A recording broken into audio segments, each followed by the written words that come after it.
Hello friends, आज की video में इस एलईडी बल्ब को रिपेयर करना सीखेंगे। यहाँ पर देख सकते हैं हेवल्स कंपनी का एक 9 वाट का एलईडी बल्ब है और इस एलईडी बल्ब में लो लाइट की समस्या है। तो बहुत ही अच्छे तरीके से इसको रिपेयर कर सकते हैं स्टेप बाय स्टेप इसको चेक करके। तो कैसे इसको स्टेप बाय स्टेप चेक करेंगे और जो इसकी समस्या है वो कहाँ से आती है सभी कुछ बताएंगे पूरी डिटेल्स में। तो वीडियो को पूरा कंप्लीट देखें।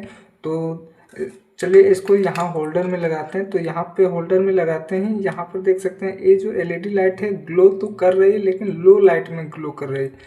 इसका जो ब्राइटनेस है बहुत ही कम है, ये फुल ब्राइटनेस में नहीं यहाँ पे ग्लो हो रहा है। तो जब इस कंडीशन में एलईडी बल्ब होती है तो सबसे पहले क्या चेक करना होता है। तो सबसे पहले आपको इसकी जो डिफ्यूज़र है उसको निकाल लेना है। सबसे पहले इस तरीके से डिफ्यूज़र बहुत ही आसानी से निकल आएगा बाहर। उसके बाद में फिर से होल्डर पर लगाते हैं और देख सकते हैं इस तरीके से ये जो एलईडी बल्ब है ये हमारी ग्लो कर रही है लेकिन बहुत ही कम ब्राइटनेस के साथ में। तो ये जो कंडीशन होता है, ये जो एलईडी यहाँ पे जितनी भी एसएमडी एलईडी लगी हुई ये किसी न किसी एलईडी के ख़राब होने के कारण से भी हो सकती है, या तो इसमें जो आउटपुट वोल्टेज जितना होना चाहिए उतना नहीं हो रहा होगा, उसके कारण से भी हो सकता है। तो सबसे पहला यहाँ पर जितने भी एसएमडी एलईडी लगी सभी एलईडी को चेक कर लेते हैं। तो चेक करने के लिए इस तरीके का चिमटा लेना है। देख सकते हैं इसमें कवर लगा होना चाहिए, नहीं तो शॉक लग सकता है। उसके बाद इस चिमटे से सभी एलईडी को इस तरीके से बारी बारी से चेक करेंगे। जो एलईडी ख़राब होगी उसको जैसे ही शॉर्ट करेंगे तो यहाँ पे फुल ब्राइटनेस के साथ में जलने लगेगी। जो भी एलईडी ख़राब होगी उसको शॉर्ट करने पर।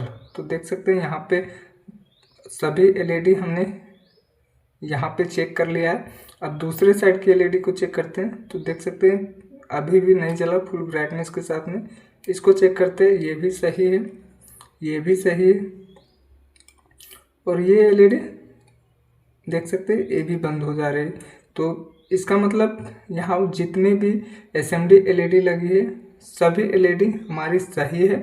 अब जो इसकी आउटपुट वोल्टेज है उसको चेक कर लेते हैं। आउटपुट वोल्टेज में ही पता चल जाएगा कि इसमें आउटपुट वोल्टेज कितना हो रहा है और इसमें आउटपुट वोल्टेज कितना मिलना चाहिए। तो इसमें जो आउटपुट वोल्टेज चेक करने के लिए मल्टीमीटर को आपको DC 200 की रेंज में सेट करना होगा, क्योंकि यहाँ जिसमें आउटपुट वोल्टेज इस एलईडी में आती है वो हमारे 120-30 के समथिंग में आउटपुट वोल्टेज होती है। तो देख सकते हैं DC 200 रेंज में हमने सेट कर लिया है। अब मल्टीमीटर के दोनों प्रोब को इस तरीके से चेक करेंगे कि इसकी आउटपुट वोल्टेज यहाँ पे कितनी हो रही है। मल्टीमीटर में देख सकते हैं यहाँ पे आउटपुट वोल्टेज जो है 67.34 यानी कि यहाँ पे 60 वोल्ट आउटपुट हो रहे हैं, जिसके कारण से ये जो एलईडी है ये यहाँ पे लो लाइट की समस्या हुई है। यहाँ पे पूरे वोल्टेज नहीं मिल पा रहे हैं, जिसके कारण से ये जो एलईडी है ये हमारी पूरी फुल ब्राइटनेस के साथ में नहीं ग्लो कर रही। तो अब क्या करना होगा, अब इसकी जो ड्राइवर सर्किट लगी हुई है अंदर में उसको निकालना होगा। तो उसको निकालने के लिए यहाँ पर देख सकते हैं एक हेडसिंग लगी हुई है। इस हेडसिंग को जब ओपन करेंगे तो जो एलईडी ड्राइवर सर्किट है वो हमें बाहर मिल जाएंगे। तो हेडसिंग को कैसे यहाँ पे निकालेंगे, तो इसको निकालना बहुत ही आसान है। आप किसी भी पेचकस की मदद से इस तरीके से धीरे धीरे इसकी जो हेडसिंग है उसके बीच में थोड़ी गैप बना लेंगे। इस तरीके से करेंगे और जैसे ही गैप होगा ये बहुत ही आसानी से बाहर आ जाएगा। तो देख सकते हैं इस तरीके से हमने इसको बाहर निकाल लिया है इस तरीके से। और अब इसको पूरी हेडसिंग को बाहर निकाल लेते हैं इस तरीके से। तो ये बाहर निकल चुका है। अब इसकी जो ड्राइवर सर्किट है उस ड्राइवर सर्किट को बाहर निकालना है और कौन सा कंपोनेंट खराब होने के कारण से जो ये लो लाइट की समस्या होती है वो बनती है। तो इस ड्राइवर सर्किट को बाहर निकालने के लिए यहाँ पर देख सकते हैं 2 जो पॉइंट दिए हैं, इस पॉइंट को अच्छे से सोल्डरिंग आयरन की मदद से मेल्ट करेंगे। इस तरीके से देख सकते हैं सोल्डरिंग आयरन को कुछ देर रखने से ये बहुत ही आसानी से यहाँ से मेल्ट हो जाएंगे। और इस सोल्डर को मेल्ट करने के बाद ये जो ड्राइवर सर्किट है वो हमारी बाहर आ जाएगी। देख सकते हैं ये धीरे धीरे मेल्ट होना चालू हो चुका है। इस तरीके से मेल्ट होने के बाद में आप इसको इस तरीके से करेंगे तो ये बहुत ही आसानी से इसकी जो वायर अंदर में लगी हुई है वो बाहर निकल जाएगी। देख सकते हैं यहाँ पे दोनों पॉइंट्स को अच्छे से साफ कर लेना है।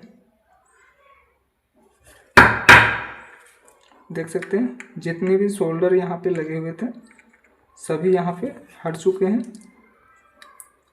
कुछ इसी प्रकार से आपको अच्छे से साफ कर लेना है दोनों पॉइंट्स को।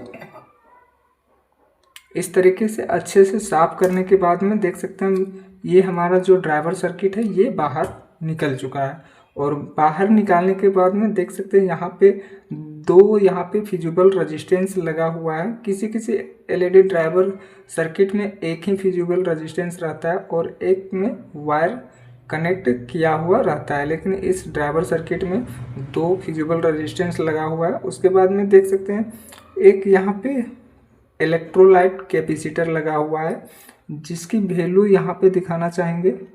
देख सकते हैं 50 वोल्ट और 4.7 यूएफ का यहाँ पे एक इलेक्ट्रोलाइट कैपेसिटर लगा हुआ है। 99% चांस होता है कि ये जो कैपेसिटर है ये ख़राब होने के कारण से ये जो लो लाइट की समस्या होती है वो हमारी इसी कैपेसिटर के ख़राब होने के कारण से होती है। उसके बाद में आईसी भी ख़राब होने के कारण से भी लो लाइट की समस्या हो सकती है। और यहाँ पर देख सकते हैं यहाँ पे एक कैपेसिटर और भी लगा हुआ है। इस कैपेसिटर के ख़राब होने के कारण से भी होती है, लेकिन ज़्यादा चांसेस होती है ये जो कैपेसिटर है ये कैपेसिटर ख़राब होने से ये जो लो लाइट की समस्या होती है वो हमारी उत्पन्न होती है।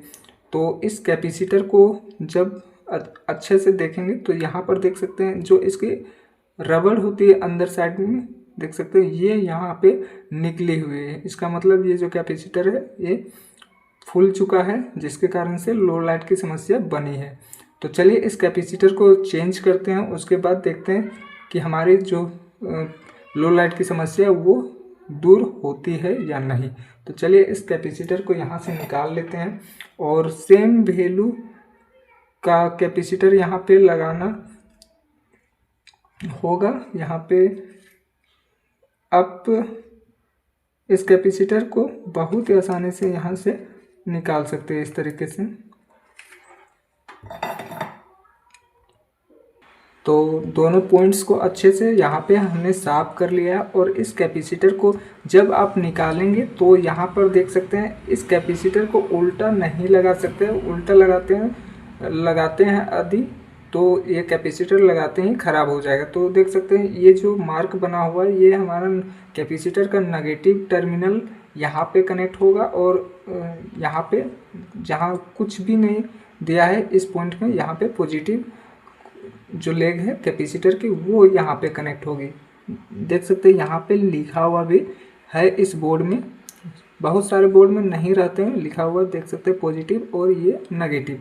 उसी प्रकार से कैपेसिटर में भी पॉजिटिव और नेगेटिव का मार्क दिया हुआ रहता है। देख सकते हैं यहाँ पे जो सिंबल यहाँ पे दिख रहा है ये हमारी नेगेटिव साइड है और दूसरी साइड ये हमारी पॉजिटिव साइड है। इस तरीके से पहचान कर पाएंगे कैपेसिटर को और सही डायरेक्शन में इसको लगाना बहुत ही ज़रूरी है। तो हमने एक पुराना एलईडी ड्राइवर से हमने इस कैपेसिटर को निकाला है। अब चलिए इसको लगाते हैं। तो इसको लगाएंगे सही डायरेक्शन में। देख सकते हैं जो कैपेसिटर की नेगेटिव लेग है उसको हम यहाँ पे लगा रहे हैं, देख सकते हैं इस तरीके से। तो इसको अच्छे से लगा के सोल्डरिंग करना है दोनों पिन पर अच्छे से। उसके बाद चलिए सोल्डरिंग कर लेते हैं, उसके बाद देखते हैं आगे। तो यहाँ पर ये जो कैपेसिटर है हमने लगा के अच्छे से सोल्डरिंग कर लिया है। चलिए अब इसको यहाँ पे सेट करते हैं इसकी बॉडी पर। इस तरीके से देख सकते हैं यहाँ पे खांचे बने हुए हैं और इस खांचे के अंदर में अच्छे से लगा लेना है इस तरीके से, और दोनों जो इसकी लेग है वो यहाँ से बाहर निकल आएंगे। अब इसको सोल्डरिंग कर देते हैं जैसे पहले किया हुआ था इस तरीके से। चलिए सोल्डरिंग कर लेते हैं। उसके बाद इसकी जो यहाँ पे MCPC भी लगी हुई है, इसको कैसे सही डायरेक्शन में लगाएंगे वो यहाँ पे जानेंगे। तो देख सकते हैं यहाँ पर हमने अच्छे से सोल्डरिंग कर लिया है दोनों पॉइंट्स पर। और अब इसकी जो हेडसिंग है और हेडसिंग में जो लगी MCPC भी है उसको यहाँ पे लगाएंगे। तो इसको लगाने के लिए सबसे पहले यहाँ पर देखना होगा जो इसकी लेग है, यहाँ पे जो आउटपुट वोल्टेज हमें मिलती है वहाँ पे पॉजिटिव और नेगेटिव लिखा हुआ है। तो उसी प्रकार से इस LED को भी लगाना है। देख सकते हैं ये साइड वाला हमारा पॉजिटिव है और ये साइड नेगेटिव है। तो उसी प्रकार से आपको इस MCPC को लगाना है। अगर इसको आप उल्टा लगाते हैं तो ये जो LED है वो हमारी ग्लो नहीं करेगी। तो देख सकते हैं ये हमारा पॉजिटिव था और ये नेगेटिव था। और यहाँ पर देख सकते हैं MCPC में भी यहाँ पे लिखा हुआ है पॉजिटिव और नेगेटिव। तो इस तरीके से यहाँ पे अच्छे से लगा लेना है। उसके बाद चेक करते हैं कि ये जो लो लाइट की समस्या थी वो हमारी सॉल्व हुई या नहीं उस कैपेसिटर को चेंज करने से। लेकिन 100% ये जो समस्या थी वो हमारी सॉल्व हो चुकी होगी। इसको अब चेक करते हैं। तो यहाँ पे 2 स्क्रू भी लगे होते हैं, उन दोनों स्क्रू को भी अच्छे से टाइट कर लेना होगा, क्योंकि ये जो LED है जब जलती है उस टाइम बहुत ज़्यादा हीट होती है। और अगर आप इस स्क्रू को नहीं लगाते हैं तो ये जो MCPC भी है ये हमारी बहुत जल्दी ख़राब हो जाएगी। और इसको अच्छे से टाइट करने से जो इसमें हीट उत्पन्न होती है वो हीट इस यहाँ पे जो देख सकते हैं हेडसिंग लगी हुई है उस हेडसिंग में इसकी हीट ट्रांसफ़र हो जाती है और ये जो LED है वो हमारी ख़राब होने से बच जाती है। तो चलिए स्क्रू को हम बाद में लगाएंगे, थोड़ा सा चेक कर लेते हैं यहाँ पे। तो डिफ्यूज़र को हमने लगा लिया है, अब बारी है इसकी टेस्टिंग की। तो इस तरीके से तो देख सकते हैं बहुत ही अच्छे तरीके से जो इसकी ब्राइटनेस है वो यहाँ पे बढ़ चुकी है। और जो इसकी समस्या थी वो सिर्फ और सिर्फ देख सकते हैं यही जो कैपेसिटर ख़राब होने के कारण से हुई थी। देख सकते हैं जब जो कैपेसिटर ख़राब हो जाता है उसकी पहचान ऐसे भी कर सकते हैं। देख सकते हैं यहाँ पे जो इसकी रबड़ है बैक साइड में देखेंगे तो इसकी रबड़ यहाँ से निकली हुई दिखाई देगी। देख सकते हैं इस तरीके से भी आप कैपेसिटर को पहचान सकते हैं कि ये कैपेसिटर हमारा ख़राब है या सही है। बहुत ज़्यादातर में ये रबड़ नहीं निकलती है, वीक हो जाने के कारण से भी ये समस्या हो सकती है LED बल्ब में। तो उम्मीद करते हैं ये वीडियो आपको ज़रूर पसंद आई होगी। अगर वीडियो अच्छी लगी तो वीडियो को लाइक और चैनल में नए आए हैं तो चैनल को सब्सक्राइब करके बेल आइकन ज़रूर प्रेस कर लें इसी तरह का और वीडियो देखने के लिए। तो मिलते हैं अगली वीडियो में। वीडियो को पूरा देखने के लिए थैंक यू सो मच।